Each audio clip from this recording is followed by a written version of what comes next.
Bismillahirrahmanirrahim. Qala Syekhul Imamul Alim Az-Zahidul Abid Al-Wari' Nasiruddin Mufti Syamidul Fadl Muhyiddin Abu Zakaria Yahya bin Sharaf Ibni Hasan Ibni Husain An-Nawawi Qaddasallahu ruhahu wa nawwara dharihah. Yang ikhwannya ada satu kitab. Siapa yang bisa baca bahasa Arab? Ada satu kitab mungkin bisa dibaca di sini. Ini nih satu. Kitab Arba'innya. Ya, siapa yang bisa baca bahasa Arab? Ya, silakan antum baca, bawa buat pegangan. Tapi di sini aja, di tempat orang ini. Yang ahwat juga ada satu. Jadi di halaman 41. Ya, insya Allah mulai dari jam 9 ini saya sebisa mungkin mengulas tentang hadis arba'in. Baik itu muqaddimahnya, pengertiannya tentang arba'in, dan yang tidak kalah penting adalah nanti siapa yang bisa ikut full, insya Allah saya akan memberikan ijazah. Nah ini juga yang langka. Kenapa? Karena guru saya Syekh Nuruddin Aitar itu ulama hadis asal Syria. Beliau ini asalnya Aleppo atau Halab, menetap di Damaskus. Beliau sangat susah memberikan ijazah. Nah, tapi ya di akhir-akhir hayat hidupnya beliau memberikan kemudahan. Nah, saya pun juga seperti itu. Saya tidak ingin dengan mudah memberikan ijazah.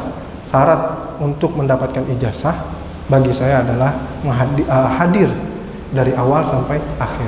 Karena mengapa? Syekh Nuruddin ini pertama ijazahnya termasuk tinggi sampai kepada Imam Nawawi, dan beliau ini melewati beberapa tokoh seperti Imam Jalaluddin Al-Suyuti, juga kepada Imam Ibnu Rajab Al-Hambali, baru kepada Imam Nawawi, sampai kepada Imam Bukhari dan imam-imam yang lain.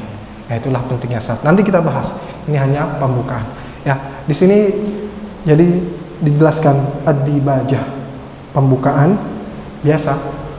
Sebagai seorang ahli hadis atau sebagai penuntut ilmu atau talib syar'i, kita itu dibiasakan seperti itu, mendoakan guru-guru kita, mendoakan orang-orang yang sudah terdahulu, supaya apa? Tidak kacang lupa kulit. Jadi dari dulu tuh udah ada beberapa oknum seperti itu. Ketika terkenal, ketika menjadi ulama, langsung dilongkap. Beda dengan ulama-ulama yang rabbaniyin. Mereka orientasinya ukhrawi. Mereka tidak lupa guru-guru mereka.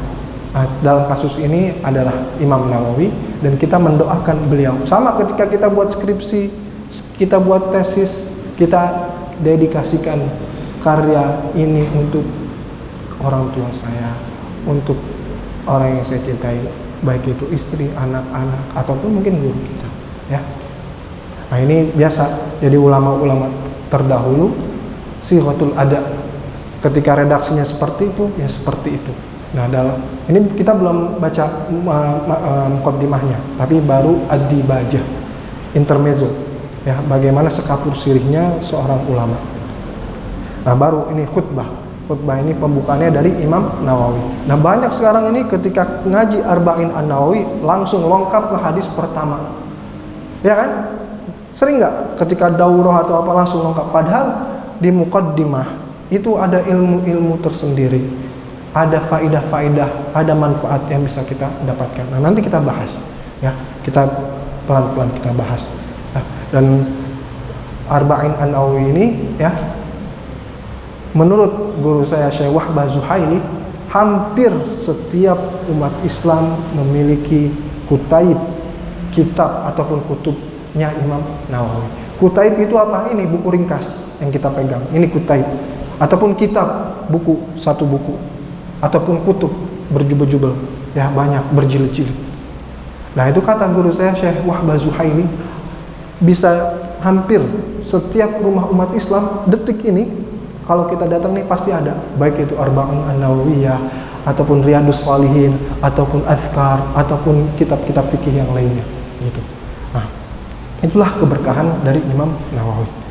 Nah, sebelumnya juga, sebelum masuk ke materi, saya ingin menjelaskan apa itu arba'in. Nah, nanti di Imam Nawawi memperjelaskan itu. Makanya kita baca teksnya aja biar cepat, biar memperdalam juga. Alhamdulillahi Rabbil Alamin. Ya, kita semua udah familiar ya. Qayyumis samawati wal ardin, mudabbiril khalaiqi ajma'in, ba'ithir rusul, salawatuhu wa salamuhu alaihim ilal mukallafin, lihidayatihim wa bayani syara'id din biddalailil qat'iyah wa warihatil barahin. Nah, jadi dulu kalau kita mau khutbah, kita mau nulis, kita mau berbicara, kita lihat nih muqaddimahnya bagus nggak? Ketika muqaddimahnya itu bagus, langsung pasang telinga, kita dengerin. Kalau pembukaannya mencela, tidak retorik, tidak hiperbolik, ya, tidak ada unsur sastrawinya, orang masa bodoh. Ketika itu, jadi di zamannya Imam Nawawi ataupun sebelum-sebelumnya itu yang namanya sastra Arab nomor 1, ya. Ketika itu, ya. Ini masih pembukaannya dari khutbahnya dari Imam Nawawi. Ahmaduhu ala jami'i ni'amihi wa as'aluhu al-mazida min fadlihi wa karamihi wa ashhadu an la ilaha illa huwal wahidul qahhar al-karimul ghaffar wa ashhadu anna Muhammadan abduhu wa rasuluhu wa habibuhu wa khaliluhu afdalul makhluqin al-mukarramu bil Qur'anil azizil mu'jizatil mustamirrati ala ta'aqubis sinin wa bis sunanil mustanirati lil mustarsyidin al-makhsusu bi jawami'il kalim wa samahatid din salawatullahi wa salamuhu alaihi wa ala sairin nabiyyin wa ali kulli wa sairis salihin. Nah, kalau kita mungkin menerjemahkannya ya dengan mudah setelah untayan alhamdulillah, untayan selawat dan salam kepada baginda Nabi besar Muhammad sallallahu alaihi wa alihi wasallam, kepada para sahabatnya, keluarganya, tabi'in, tabi'ut tabi'in, dan juga para pengikutnya hingga akhir kiamat. Kira-kira terjemah singkatnya seperti itu, ya. Amma ba'du. Nah, ini udah mulai masuk ke materi, ya. Jadi Ibnu Hajar Al-Haytami, seorang ulama kenamaan di zamannya, memperinci kitab Arba'in ini dengan syarah atau penjelasan. Kalau Al-Quran itu ada tafsir, kalau hadis itu ada syarah, penjelasan atau keterangan hadis. Nah, Ibnu Hajar Al-Haytami di dalam kitab Fathul Mubin menjelaskan, amma ba'du, Nabi yang pertama kali memulai ucapan amma ba'du itu adalah Nabi Daud alaihi salam. Ya, itu ada di kitab Fathul Mubin. Nah, sekarang kita mulai masuk ke konten, ke substansi atau ke isinya dari muqaddimahnya Imam Nawawi yang biasa itu dilengkap langsung ke al-hadisul awal, hadis pertama. Nah, ini yang saya ingin masuk. Faqad rawaina. Nah, lihat. Di sini faqad rawaina. Inilah kita kalau nanti belajar ada ilmu tersendiri, itu namanya mustalahul hadis. Beda nih Pak, Bu, hadirin dan hadirat yang sama-sama dirahmati Allah. Ketika kita menerima hadis langsung, ketika kita mendengarkan hadis langsung, maksudnya apa? Dari buku, dari syekh, atau dari sahabat kita, atau dari orang lain. Nah, itu redaksinya macam-macam. Makanya di sini ada 3 redaksi. Yang pertama rawaina, itu yang pertama. Yang kedua ruwina, itu yang kedua. Yang ketiga takhfif, ruwina. Ya. Kenapa? Ini penting. Jadi kayak saya nih, ketika belajar, saya dapat dari syekh saya, ya kan? Syekh saya belajar dari syekhnya. Terus itu bersambung. kepada Imam Nawawi, dari Imam Nawawi sampai kepada Imam Bukhari, dari Imam Bukhari nyampe ke tabi'in, dari tabi'in nyampe ke sahabat, dari sahabat Nabi nyampe kepada Rasulullah sallallahu alaihi wa alihi wa sahbihi wasallam. Nah, itulah pentingnya apa? Sana. Kalau sekarang kadang di WA Rasulullah bersabda, Rasulullah bilang, tapi nas hadisnya belum tentu sahih, belum tentu sharih, belum tentu hadis itu sahih, dan juga belum tentu hadis itu benar-benar dari Nabi. Karena apa? Keterbukaan media ini ya membuat kita lupa. Itu kejadian, Pak, Bu. Jadi di zaman Sayyidina Abdullah bin Abbas radhiyallahu taala anhuma, ketika dia udah masuk usia senja, dia mengabaikan orang-orang bilang qala Rasulullah sallallahu alaihi wasallam. Kenapa? Karena di zaman itu banyak yang berdusta mengatasnamakan Nabi, dan ini bahaya. Man kadzdzaba alayya muta'ammida falyatabawwa maq'adahu minan nar. Siapa yang secara vulgar, secara terang-terangan berdusta ataupun mencatut nama Nabi, falyatabawwa maq'adahu minan nar. Kita udah booking kursi di neraka. Waliyadzubillah. Kita berdoa kepada Allah Subhanahu wa taala agar terhindar dari siksaan neraka. Tapi terkadang kita lupa, ya. Begitu mudahnya kita menyebarkan kedustaan, mengatasnamakan Nabi. Dan ini harus kita tanamkan. Jadi tidak mudah kita menyebarkan. Nah, makanya ketika itu sahabat Abdullah bin Abbas diam. Apa katanya? Di zaman saya orangnya itu seperti saya, tapi di zaman kamu orangnya seperti kamu. Maksudnya apa? Di zaman kamu itu banyak pembohong. Di zaman saya orangnya ini kayak saya. Tabiatnya itu berilmu, tawadu. Sayyidina Abdullah bin Abbas, semuanya kita tahu, mufassir Al-Quran. Jadi Al-Quran berjalan, mufassir Al-Quran berjalan siapa? Sayyidina Abdullah bin Abbas radhiyallahu ta'ala. Nah, itu baru dari ruwina atau ruwina, takfif tadi. Ya, intinya kalau ada yang mengatakan bahwa belajar langsung itu rawaina ataupun kebalikannya. Nah, tapi di sini inilah pentingnya kita belajar ke manuskrip. Ya. Jadi di sana itu kita tahu nih, oh ini ternyata khat atau tulisan tangannya ulama. Contohnya dalam kasus ini muridnya Imam Nawawi gitu. Jadi kita bisa tahu kenapa? Karena saking berkecimpungan dalam makhtutat. Kita semua bisa meneliti kan? Kita tahu nih tulisan tangan kita gimana kan? Ya, itu bisa diidentifikasi. Nah, ulama-ulama dulu seperti itu. Nah, dan ini namanya sighatul ada, akurasi, presisi, ketepatan dalam menyampaikan suatu redaksi hadis. Ketika syekhnya atau ketika ulama tersebut bilang A, maka ia sampaikan A. Nah, makanya di sini rawaina ya rawaina. Meskipun nanti dalam naskah yang lain, dalam manuskrip yang lain itu ruwina dengan tasydid, ruwina diriwayatkan atau ruwina dengan takhfif tanpa tasydid. Nah, inilah yang ingin saya tanamkan. Karena antum semua ke depannya ini akan menjadi da'i ilallah yang menyebarkan syiar-syiar tentang hadis Nabi sallallahu alaihi wasallam. Jangan sampai kita ini terjerumus tadi menyebarkan hoax atas nama Nabi, dan itu sangat bahaya. Makanya di dalam pakem ulama hadis itu sangat diwanti-wanti untuk menyebarkan hoax, mengatasnamakan Nabi, ya. Makanya ada hadis nanti hadis maudhu. Nah, itu kita harus filter. Kita kasih tahu ke masyarakat, Bapak, Ibu, ini hadisnya hadis palsu. Pak, Ibu, ini hadisnya hadis dhaif. Pak, Ibu, ini hadisnya hadis hasan. Pak, Ibu, ini hadisnya hadis sahih. Nah, seperti itu, ya. Hadis ada level-levelnya. Nanti hadis sahih juga ada levelnya. Yang paling bagus muttafaqun alaih. Itu sudah disepakati oleh Syaikhan, Imam Bukhari dan Imam Muslim. Ya, nanti ada yang khilafiyah masalah kesahihannya, misalnya riwayat mustadrak punyanya Imam Hakim. Nah, ini masuk ke hadis.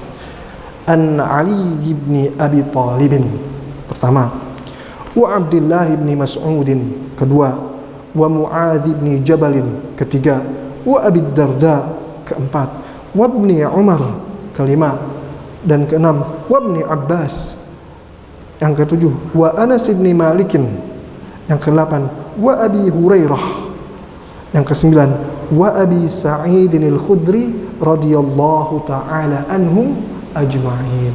Ada berapa? 9 perawi hadis, dan 9-9-nya ini adalah kibar sahabi, sahabat-sahabat senior dalam keilmuan. Ya, meskipun ada beberapa di sini mungkin masuk Islamnya ketika di Mekah, di Madinah, tapi secara keilmuan ya memiliki kapasitas ya. Dari Ali bin Abi Thalib, dari Abdullah bin Mas'ud, dari Mu'adz bin Jabal, dari Abu Darda, dari Ibnu Umar, dari Ibnu Abbas, dari Anas bin Malik, dari Abu Hurairah, dari Abu Sa'id Al-Khudri. Semoga Allah meridhoinya. Ini penting ya. Kenapa? Karena kita mendoakan mereka.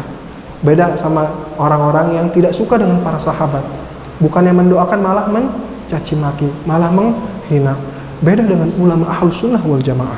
Mereka itu menghormati para sahabat, para ulama. Makanya radhiyallahu ta'ala anhum ajma'in. Semoga Allah meridhoinya semuanya. Sekarang ada pertanyaan, bagaimana ulama tersebut masih hidup? Nah, hafizahullahu ta'ala. Atau kita secara personal, Allah yahfadhak. Semoga Allah ya tetap menjaga kesehatan Anda, seperti itu. Ini etika, Pak. Ketika ada nama Rasulullah, jangan kita singkat Sal'am, SAW, tapi kita baca sallallahu alaihi wa alihi wa sahbihi wasallam. Kenapa? Karena disitulah investasi kita ya. Banyak dulu ulama-ulama hadis ketika ada menulis hadis itu dikasih space. Kenapa? Nanti baru dia tulis sallallahu alaihi wa alihi wa sahbihi wasallam setelah hadisnya itu dia sampaikan. Intinya etika, adab, ta'adduban ma'a Rasulillah sallallahu alaihi wasallam. Etika kita ketika menyampaikan suatu hadis. Coba nih kita ketemu presiden, BPK, PRSDN, kira-kira si presiden itu tersinggung nggak? Kira-kira aja. Nah, Rasulullah mungkin tidak tersinggung, tapi kita nih malu. Rasulullah itu Sayyidul Kaunaini, pemimpinnya semua alam semesta. Sayyidul Bashar, Sayyidul Anbiya, pemimpinnya semua makhluk manusia, pemimpinnya para nabi. Etika kita apa mudah, apa susahnya? Dengan mudahnya kita tambahkan sallallahu alaihi wa alihi wasallam. Semudah itu.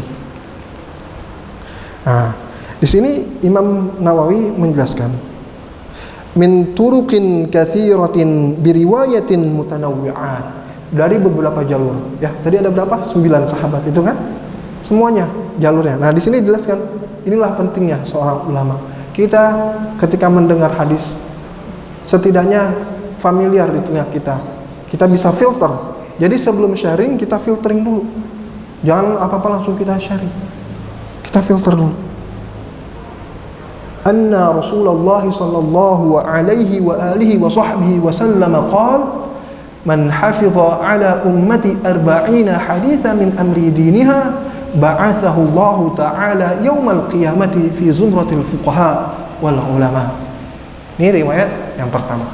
Ya, siapa hafidhah. Nah, nanti mana hafidhah ini saya akan memperjelas. Jadi Imam Nawawi dalam kitabnya bukan hanya menjaga. Nanti di Imam Nawawi di akhir penghujung kitab dia jelaskan apa sih makna hafidhah. Nah, di halaman, kalau di kitab ini di halaman 143. Ya, bayangin di awal kitab ini halaman 43. Nah, Imam Nawawi baru menjelaskan di halaman 143. Apa sih definisi hafidhah? Kita selama ini mendengar makna hifz, menghafal. Tapi Imam Nawawi menjelaskan, i'lam, camkanlah, ketahuilah, annal hadits al-madhkur awwala, hadis yang pertama kali disebutkan, man hafidha ala ummati 40 haditha, siapa yang menghafal bagi umatku 40 hadis. Makna hifz di sini, makna menghafal di sini. Nah, di sini dijelaskan oleh Imam Nawawi. An yanqalaha ilal muslimin wa illam yahfazha. Kita menukil hadis tersebut sebagaimana adanya. Mungkin kita belum paham, tapi mungkin nanti paham. Seperti itu, ya seperti itu. Makanya di sini inilah kode etik sebagai talib syar'i, kita ada sisi-sisi ilmiahnya, menyampaikan apa yang disampaikan ya seperti itu. Wala arafa ma'naha, dan tidak mengerti definisinya. Kadang kan kita ketemu hadis yang tidak familiar, ya udah kita sampaikan seperti itu. Seperti itu dan seperti itu. Dan ini menurut Imam Nawawi. Ini di hadis yang pertama, tapi di keterangannya di paling akhir. Hadza haqiqatul ma'na wa bihi yahsulul intifa'ul muslimin. Inilah makna sebenarnya. Dengan seperti itu umat Islam bisa memberikan manfaatnya atau mendapatkan manfaatnya. Ya, seringkali kan kita dapat suatu hadis, kita belum tahu nih maknanya apa. Ya udah kita sampaikan. Balighu anni walau ayat. Sampaikanlah walaupun seayat, sehadis, satu kalimat, satu redaksi, kira-kira seperti itu. Ya, jadi apa kata Imam Nawawi? La bihif ma la yanquluhu ilaihim. Bukan menukil apa-apa yang aneh, yang tidak dinukilkan. Wallahu a'lam bissawab. Jadi itulah ya pentingnya. Kadang nih, Ustaz, saya kan belum hafal hadisnya. Belum hafal ini, tapi kan kita paham maknanya. Paham ketika tahu sholat duha itu baik. Nah, itu salah satu maknanya yang dimaksud oleh Imam Nawawi rahimahullahu ta'ala. Baru nanti kemudian hari ketika kita sudah tahu dalilnya, itu lebih bagus. Seperti itu ya. Jadi inilah yang Imam Nawawi maksudkan. Dan ini ada di halaman 143 di penghujung kitab. Padahal di awal mulanya man hafidha ala ummati. Kita sering menerjemahkan hafiz itu menghafal. Tapi di sini tidak melulu menghafal, tapi mentransmisikan, menukilkan, apalagi meng-share ya. Maknanya tidak hanya melestarikan, kira-kira seperti itu. Itu yang hadis riwayat yang pertama. Wa fi riwayah. Adapun redaksi yang lain. Nah, inilah pentingnya kita sebagai talib syar'i cari qarinah al-hadis. Korelasi antar suatu hadis, ya. Jangan baru tahu satu hadis seolah-olah taunya itu doang. Enggak, ada qarinah. Ada hadis-hadis yang lain. Nah, ini contohnya ketika ini man hafidha arba'ina haditha, Imam Nawawi ngasih wa fir riwayah, dalam redaksi yang lain, dalam riwayat yang lain apa? Ba'athahullahu ta'ala faqihan alima. Kalau yang pertama, siapa yang hafal arba'in atau 40 hadis, pada hari kiamat akan Allah utus dalam golongan siapa? Fuqaha dan ulama. Itu riwayat yang pertama. Nah, riwayat kedua, faqihan alima, sebagai seorang yang faqih, ahli agama, dan juga alima, orang yang berpendidikan dalam ilmu-ilmu syariat. Itu riwayat yang kedua. Nah, ada juga wa fi riwayati Abi Darda. Nah, inilah pentingnya tadi, qarinatul ahadis. Kita cari korelasi, keterpautan ya antara hadis, satu hadis dengan hadis yang lain. Hadis yang ketiga apa? Wa kuntu lahu yaumal qiyamati syafi'an wa syahida. Aku, kata Nabi Muhammad SAW, katanya. Nah, inilah. Jadi ini karena hadisnya dhaif, saya tidak bilang Rasulullah bersabda, tapi Rasulullah katanya, ya, sighatut tamrid. Kita ketika menyampaikan hadis dhaif, ada kode etiknya. Yang pertama, menggunakan sighatut tamrid. Jangan la natajassar atau natajazzam hada min qauli Rasulillah. Kita nggak boleh secara terang-terangan ini loh sabdanya Rasulullah, enggak. Kita harus katanya riwayatan, kalau kata orang Jawa jarene, ya, ini ada sumber gitu. Itu cara mentransmisikan hadis dhaif, katanya dengan sighatut tamrid, ya, bukan sighatul jazm, ya, katanya. Apa? Rasulullah SAW ketika hari kiamat, kalau kita hafal arba'in apa? Syafi'an wa syahida, orang yang menyaksikan dan juga orang yang memberi syafaat. Meskipun mungkin maknanya bisa aja benar, ya, mungkin aja maknanya benar. Tapi dalam riwayat ini nanti kan dijelaskan oleh Imam Nawawi, ya. Jadi Imam Nawawi ini bukan cuma ahli qiraat. Jadi menurut Imam Lakhmi, Imam Nawawi ini ahli qiraat, juga ahli fikih dalam mazhab Syafi'i. dan juga ahli hadis. Makanya dia menjabarkan, ini loh riwayat pertama dari sahabat ini, riwayat kedua dari sahabat ini, riwayat ketiga dari sahabat ini. Nah, wa fi riwayat Ibnu Mas'ud, dan riwayat dalam Ibnu Mas'ud apa? Qilalah, dikatakan kepadanya, udkhul min ayyi abwabil jannati syi'. Kamu ini kalau mau masuk surga terserah pintu yang mana saja. Nah, itu riwayat dari Ibnu Mas'ud. Dan juga ada riwayat dari Ibni Umar. Apa? Kutiba fi zumratil ulama wa husyira fi zumratis syuhada. Ditakdirkan, kutiba di sini ditakdirkan, ya. Beda dalam ayat Al-Qur'an, kutiba alaikumus syiyam, itu maknanya diwajibkan. Nah, ini juga penting. Dalam bahasa Arab itu kadang bermakna ganda. Ya, maknanya polisem. Ada makna lain. Nah, dalam konteks ini kutiba fi zumratil ulama. Ya, ditakdirkan berada dalam golongan ulama. Wa husyira fi zumratil syuhada, dan juga dibangkitkan bersama orang-orang yang syahid. Nah, penting ini, ya. Itu sebuah kemuliaan ketika nanti kita di yaumul kiamah ini, ya. Kita di hari kiamat saking tidak butuh, saking tidak punyanya apa-apa, kita hanya punya arba'in insyaallah. Ya, meskipun ini hadisnya dhaif, tadi nanti di sini Imam Nawawi menjelaskan di Fadhailul A'mal, kita siapa tahu bisa mendapatkan syafaat. Siapa tahu kita bisa nebeng dengan rombongan para ulama. Siapa tahu kita berkumpul dengan para syuhada. Itu siapa tahu, ya. Karena kita tidak bisa memastikan. Pertama, hadisnya ini dhaif, tapi tetap Imam Nawawi tetap meriwayatkan, tetap menukilkan. Ya. Nah, inilah ilmu tersendiri. Wattafaqal huffadhu, afwan di sini. Ya, wattafaqal huffadhu.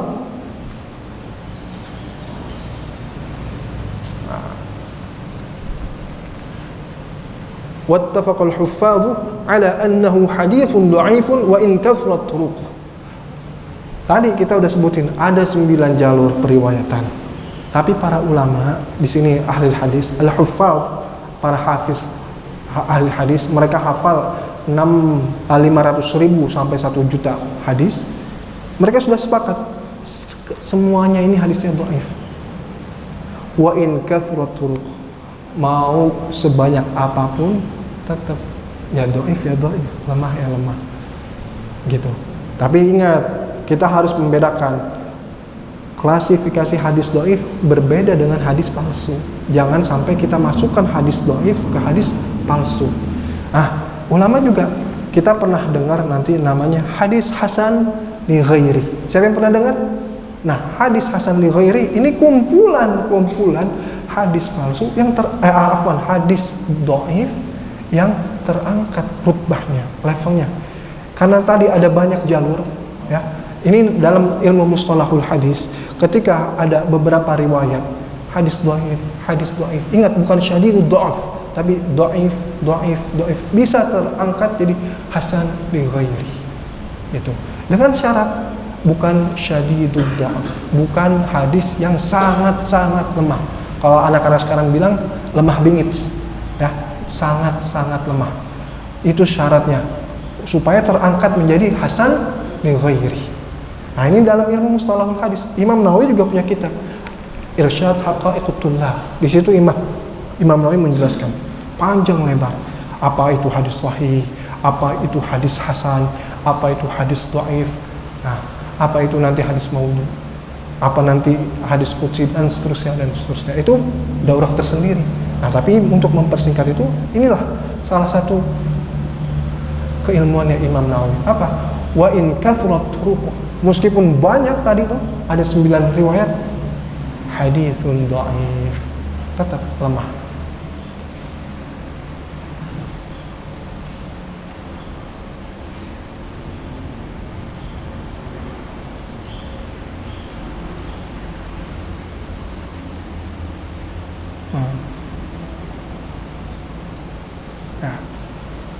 Nah, selanjutnya waqad sannafa al-ulama'u radhiyallahu ta'ala anhum fi hadzal bab ma la yuhsa minal musannafat.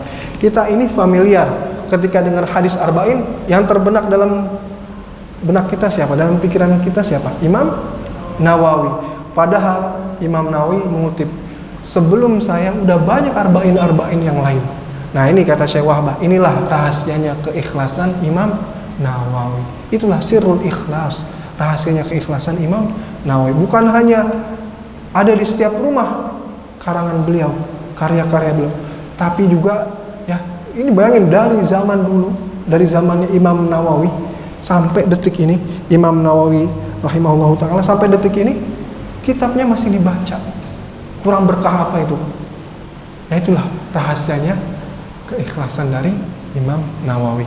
Tapi tetap Imam Nawawi tidak lupa.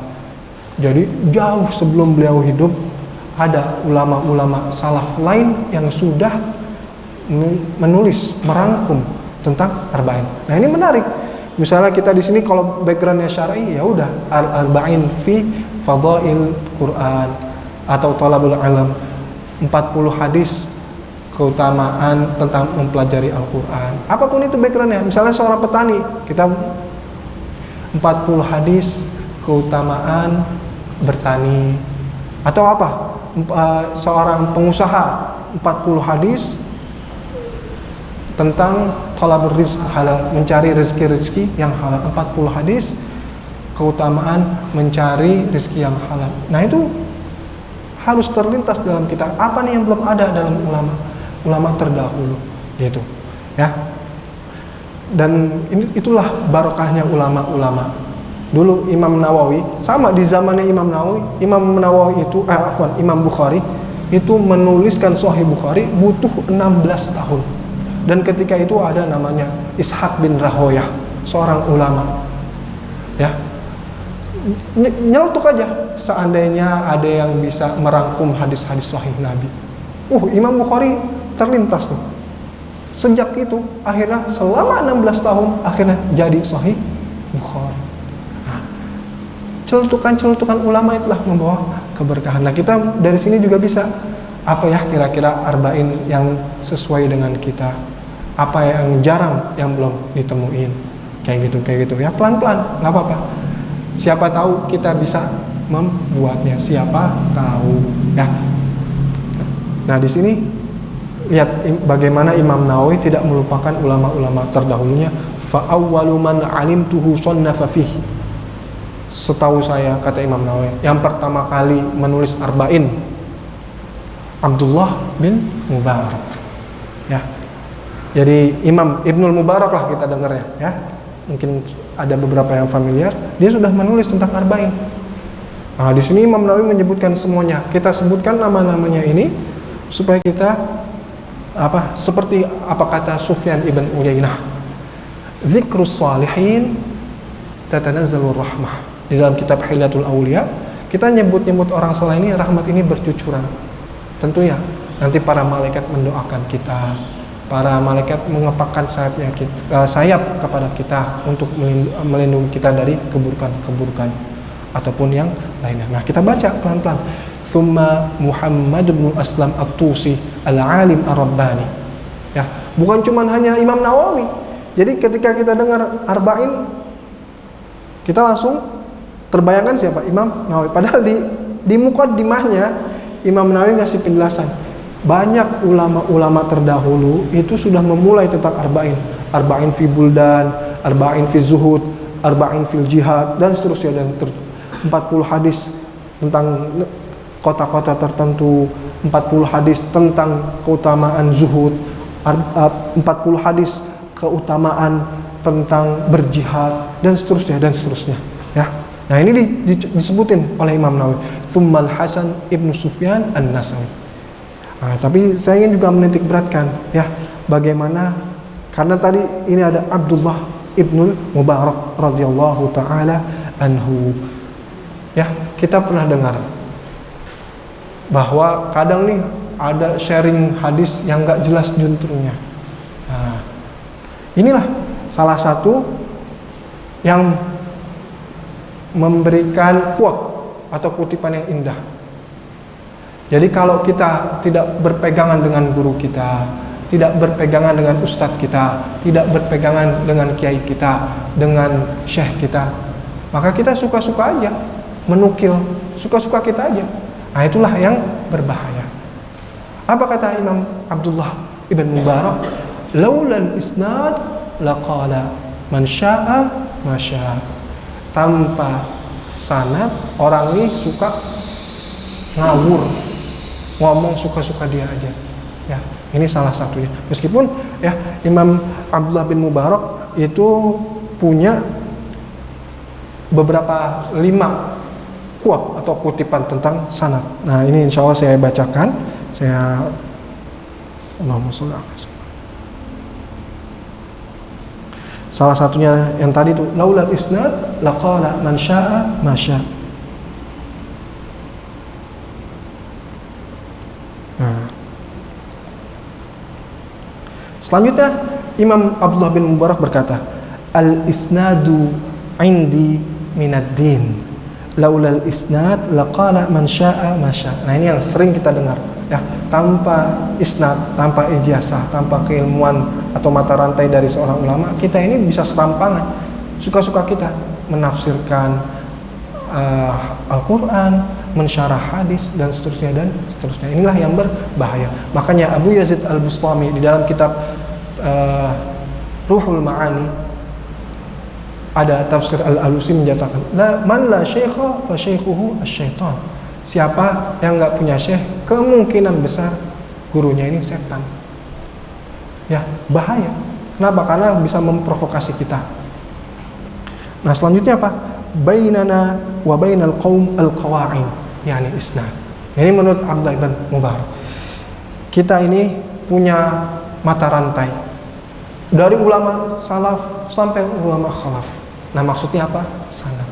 Nah, makanya nanti ini penting ketika akhir. Ya, nanti insya Allah saya berikan sanad, tapi syaratnya sampai akhir. Ya. Selanjutnya apa? Laulal isnad la dhahaba ad-din. Tanpa sanad nih, ya, agama ini terkikis pemahamannya, gitu. Nanti contoh-contohnya. Contoh, saya ambil contoh. Ad-dinun nasihah. Siapa yang bisa menerjemahkan ad-dinun nasihah? Ada yang mau menerjemahkan? Ya, artinya apa? Ad-dinun nasihah. Contoh. Agama adalah? Nah, itu contoh yang kurang benar. Makanya Syekh Ibn Baz di dalam kitab syarahnya di dalam kitab Fathul Bari, ad-dinun nasihah maknanya agama adalah ketulusan. Contohnya, coba ente ketika bilang taubatun nasuha. Nah, itu redaksinya sama, nasuha. Nah, disitulah maknanya adalah agama itu keikhlasan, agama itu kemurnian. Sekarang saya tanya, Allah butuh nggak nasihat kita? Nah, ketika itulah ad-dinun nasihah, agama adalah ketulusan, keikhlasan, kemurnian. Nah, itu contoh simpel. Jadi al-isya'ah bainan nas, udah kadung di masyarakat seperti ya udah. Nah, kita pelan-pelan. Ini loh menurut ulama. Ya, dalilnya apa? Ya taubatan nasuha. Kita kalau taubat nasuha sebenar-benarnya, semurni-murninya, seikhlas-ikhlasnya taubat. Nah, contohnya seperti itu. Nah, nanti kita pelan-pelan. Makanya laulal isnad la dhahabad din.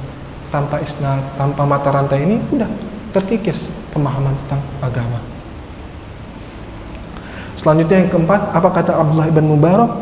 Innallaha hafidhul asanid ala ummati Muhammad sallallahu alaihi wasallam.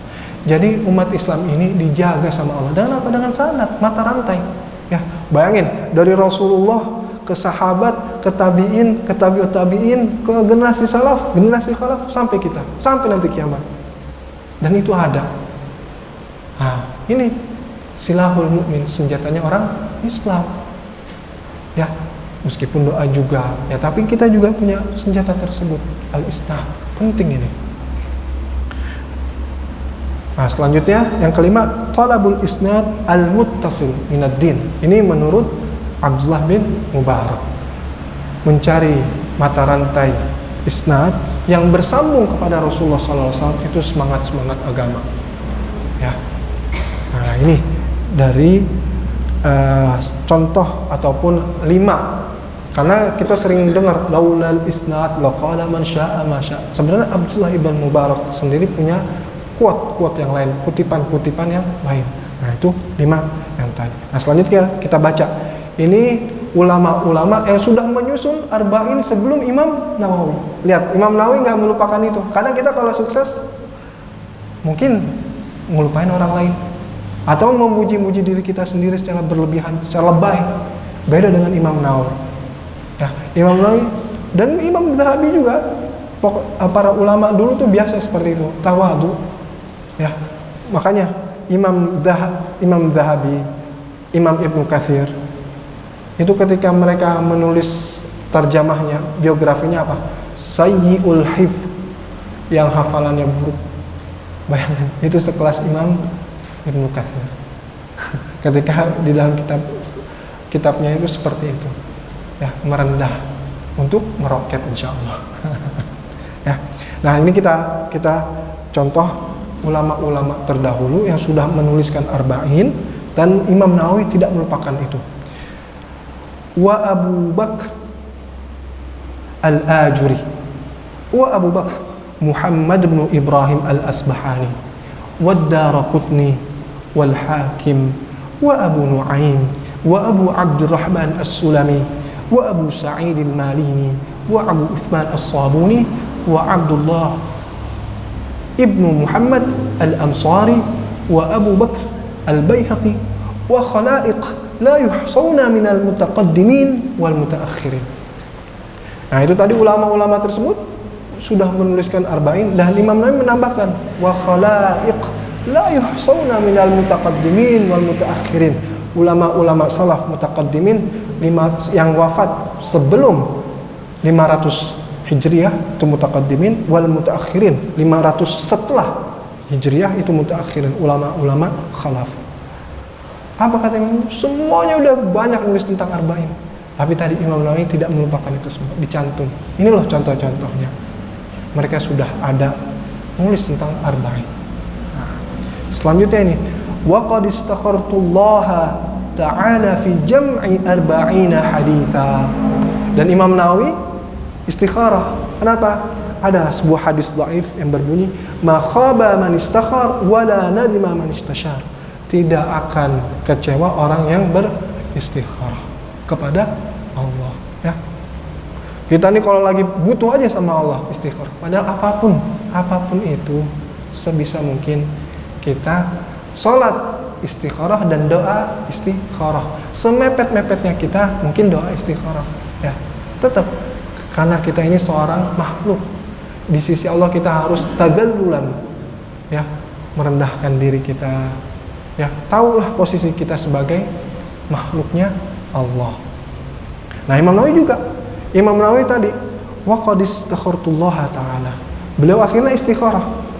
Ya, jadi 8 tahun sebelum Imam Nawawi wafat, akhirnya beliau meringkas kitab Azkar dan jadilah arba'in Nawawi. Nah, itulah sabab-musababnya. Kenapa sih muncul hadis arba'in? Jadi setelah beliau merangkum kitab Azkar, dia rangkum lagi kitab Azkar agak besar, dokhem, ya, agak besar. Nah, dia ringkas kitab arba'in. Jawaban tersebut muncul dari mana? Hasil dari istikharah. Nah, Imam Nawawi juga punya syarah tentang arba'in ini. Nah, nanti kita bahas di situ.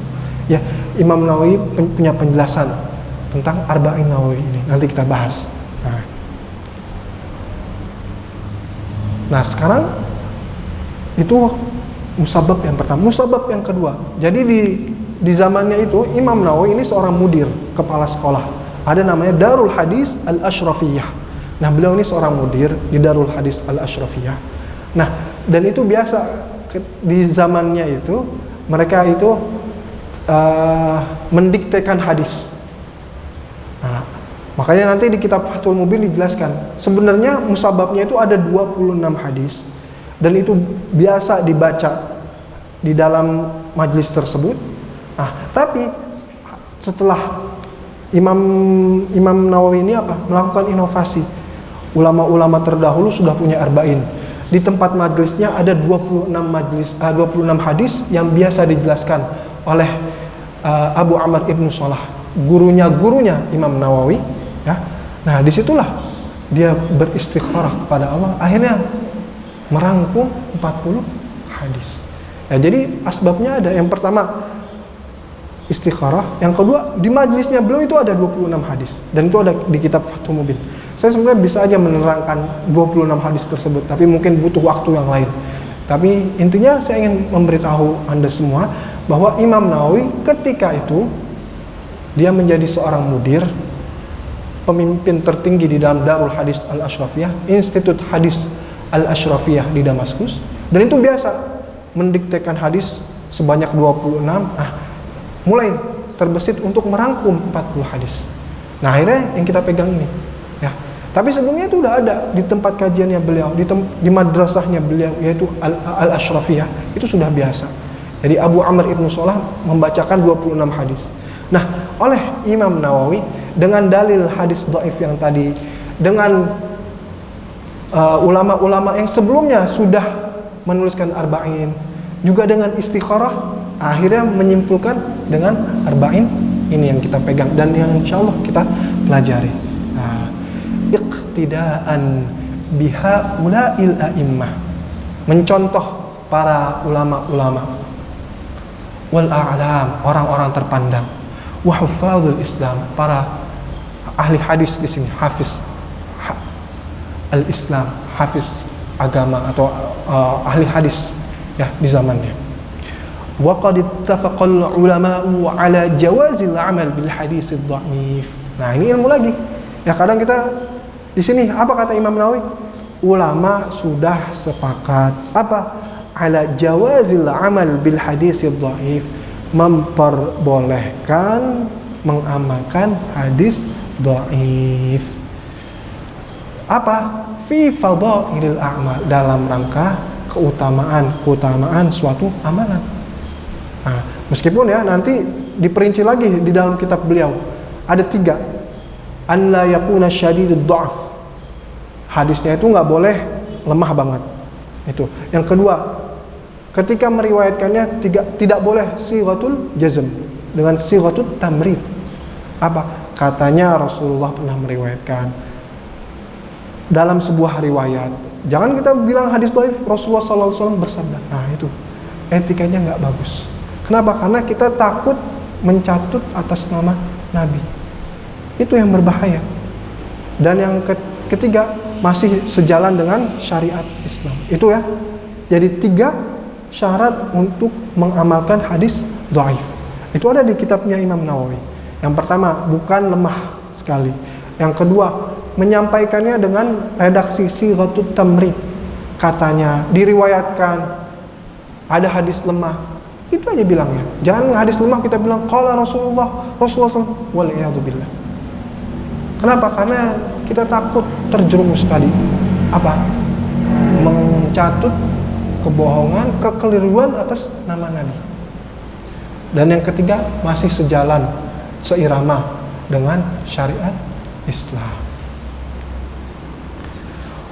Wa ma'a hadza, meskipun tadi dalil tentang arba'in sudah dijelaskan sedemikian rupa, falaisa i'timadi ala hadzal hadis. Saya ini berpegangan bukan dengan hadis yang tadi itu, karena itu dhaif. Meskipun dhaif tetap diamalin. Tapi beliau bal ala qaulihi sallallahu alaihi wa alihi wa sahbihi wasallam fil ahadits sahihah.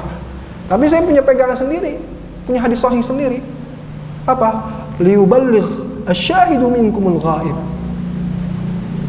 Supaya menyampaikan orang yang syahid, menyaksikan kepada kalian yang tidak hadir. Ya, ini dalilnya. Ini dalilnya Imam Nawawi yang pertama. Yang kedua, wa qaulihi sallallahu alaihi wa alihi wa sahbihi wasallam, naddarallahu imra'an sami'a maqalati fawa'aha fa'addaha kama sami'aha. Naddara. Nah, dalam riwayat ini dia pakai tasydid, meskipun beberapa nuskah atau beberapa redaksi yang lain naddarallah, nggak pakai tasydid, takhfif. Intinya apa? Allah memperindah, Allah memperbagus. Sami'a maqalati, siapa yang mendengarkan maqalati, apa ini, perbincanganku, hadisku, fawa'aha, lalu dia melek, paham, ngerti artinya, fa'addaha kama sami'aha, dan menyampaikan seperti yang saya sampaikan, kata Rasulullah SAW. Ya seperti itu, ya.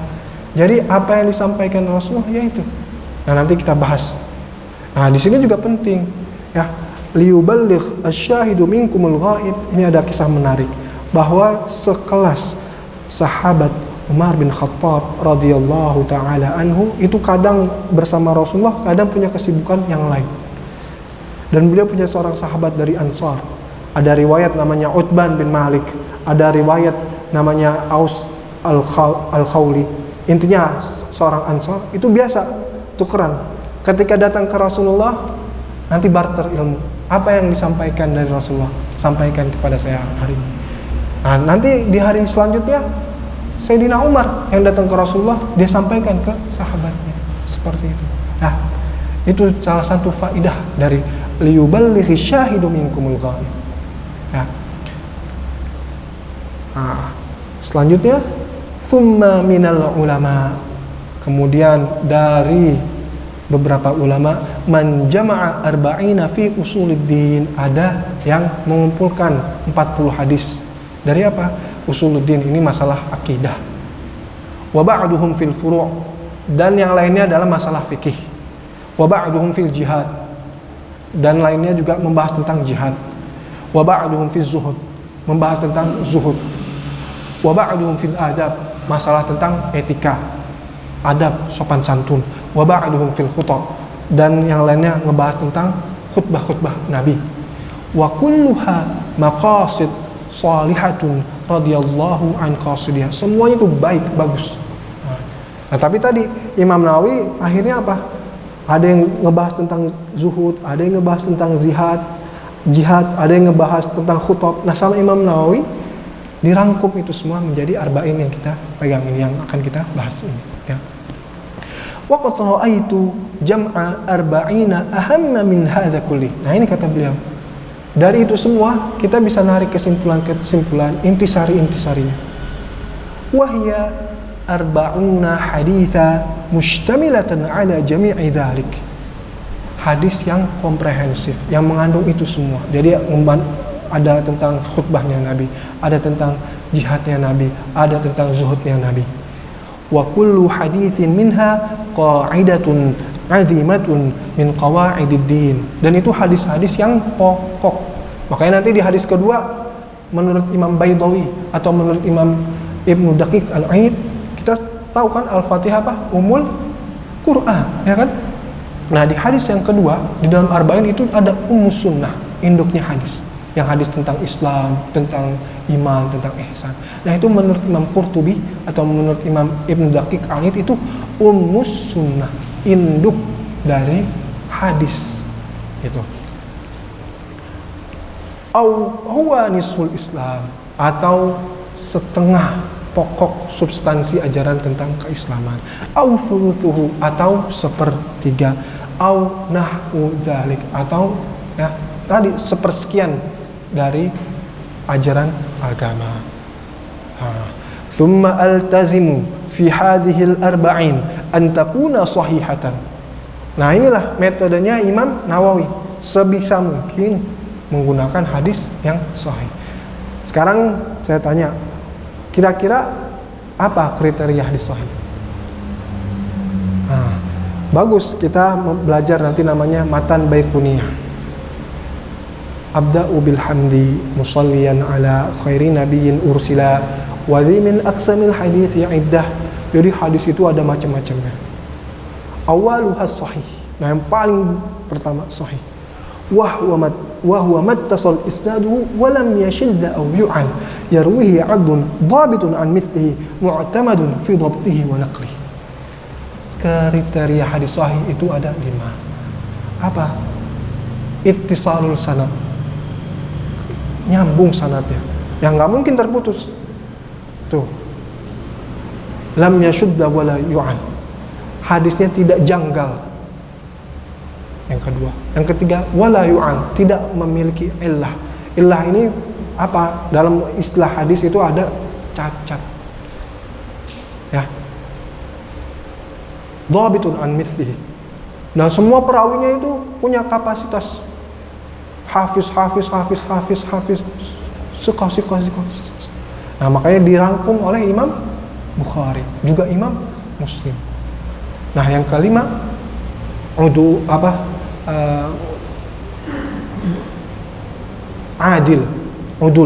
ya. Jadi proporsional, punya keilmuan. Adil ini dalam artian orang ini juga objektif.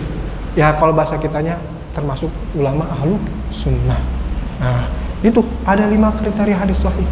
Awaluha sahih wa huwa mattasal isnaduhu wa lam yashidd aw yu'al yarwihi 'adlun dhabitun an mithlihi mu'tamadun fi dhabtihi wa naqlihi. Atau yang kelima, dhabit.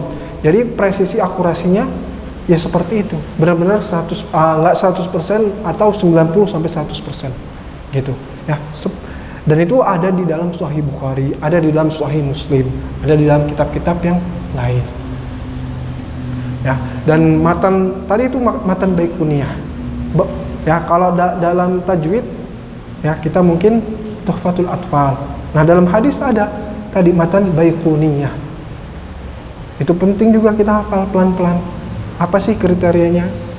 Nah, nanti kalau kriteria hadis hasan tadi ketika dhabitnya ini in khafad dhabtuhu, 5 kriteria ini ada in khafad dhabtuhu. Ketika seorang perawinya itu agak lebih rendah, mungkin ketika menukil kekuatannya itu akurasinya hanya 70 sampai 80. Nah, itu levelnya jadi hasan. Nah, kalau dari 5 kriteria ini ada yang hilang, langsung dhaif. Nah, itu ya. Bagaimana kita bisa tahu pelan-pelan? Kok ulama dulu bisa sih mengindikasikan ini hadis dhaif? Nah, itu ketika sudah dibakukan, sudah dibukukan, mereka punya kriteria-kriteria yang tadi. Nah, di sini di dalam kitab Arba'in ini Imam Nawawi melakukan ijtihad. Semuanya kitab yang sahih, ya. Meskipun nanti beliau punya kitab yang lain, mungkin ada hadis yang dhaif, tapi dengan syarat li fadhailil a'mal, untuk memotivasi orang untuk beramal. Tapi juga ada 3 syarat yang lain. An la yakuna syadidud dha'af, jangan sampai terlalu lemah. Jangan sampai kita mengatasnamakan hadis dhaif ini dengan sabdanya Rasulullah. Dan yang terakhir harus ada semangat dalam yang sesuai dengan syariat Islam. Tidak boleh bertentangan, ya. Nah, di sini penting wa adzkuruha mahdzufatal asani. Dari zaman Imam Nawawi udah mulai dihapus sanadnya. Liyashula hifdhuha, supaya apa? Mudah dihafalnya. Wa ya'ummal intifa'u biha insyaallah, dan manfaatnya itu lebih banyak insyaallah, kata Imam Nawawi. Bayangin kalau kita mau ngebahas nama sanadnya aja, sendiri tuh. Kayak misalnya dari saya sampai dengan Rasulullah, misalnya kita mau bahas, itu mungkin butuh waktu 1 jam lebih. Ini loh, ini. Meskipun kalau kita secara cepat mungkin 15 atau 5 menit lah. Tapi kalau kita mau secara perinci bisa 1 jam lebih gitu. Nah, ini di zamannya Imam Nawawi sudah berijtihad. Yang namanya sanad dicukup dengan perawinya dan juga nanti nas hadisnya itu apa. Naskah hadisnya itu apa. Nah, inilah pentingnya kita belajar muqaddimahnya Imam Nawawi. Ya, ada ilmu-ilmu, ada manfaat-manfaat yang baru. Thumma utbi'uha bibabin fi dhabti khafiyyin alfadhiha. Nah, ini ad-dhabt, akurasi, presisi, ketepatan suatu redaksi. Inilah kelebihannya Imam Nawawi. Kenapa? Beliau seorang ahli bahasa, seorang muhaddis, seorang ahli hadis. Ketika diriwayatkan misalnya bunyal islamu ala khams, dalam riwayat yang lain bunyal islamu ala khamsatin, yaitu maksudnya ketika bunyal islamu ala khams bacanya itu, ketika bunyal islamu ala khamsatin ya itu, tergantung dia dapat dari syekhnya seperti apa gitu ya, karena bisa dua-duanya, dalam kaidah itu masuk dua-duanya. Nah, nanti mata rantai itu ada. Nah selanjutnya apa? Wayan bagi. Nah ini pesannya Imam Nawawi. Pesannya Imam Nawawi sebagai penutup di muqaddimahnya. Dan tadi penting nih yang sebelumnya ada bab tersendiri. Coba bayangin tadi menjaga man hafidhah. Kita baru dikasih tahu di akhir. Padahal Imam Nawawi di kisi-kisnya udah dikasih tahu. Tapi di kitabnya di akhir. Nah selanjutnya penutupnya wayan bagi likulli raghibin fil akhirati an ya'rifa hadhil ahadits. Bagi orang yang orientasinya ukhrawi untuk memperdalam hadis-hadis ini limashtamalat alaihi minal muhimmat, maknanya yang begitu mendalam, begitu penting, wahtawat alaihi minat tanbih ala jami'it ta'at, yang menstimulus kita untuk melakukan ketaatan-ketaatan. Wa dzalika zahirun liman tadabbara. Itu akan tampak bagi mereka yang membaca hadis tersebut secara mendalam, mendetail. Ya tadi contohnya itu. Ya contohnya ketika kita tahu cuman ad-dinun nasihah. Orang banyak bilang agama itu nasihat. Nasihat kata siapa? Allah enggak butuh nasihat kita. Rasulullah enggak butuh nasihat kita. Tapi ada makna lain. Agama itu ketulusan. Nah itu contoh sampelnya aja. Ya, nanti kita bahas pelan-pelan. Wa 'alallahil karim i'timadi wa ilaihi tafwidi wastinadi wa lahul hamdu wan ni'mah wa bihi taufiq wal ismah. Ya, ini penutup di muqaddimahnya Imam Nawawi. Ujung-ujungnya apa? Kita ini bersandar kepada Allah Subhanahu wa taala. Semuanya saya serahkan kepada Allah. Alhamdulillah atas segala nikmatnya, juga taufik dan juga perlindungannya. Nah, kita mulai ke hadis yang pertama.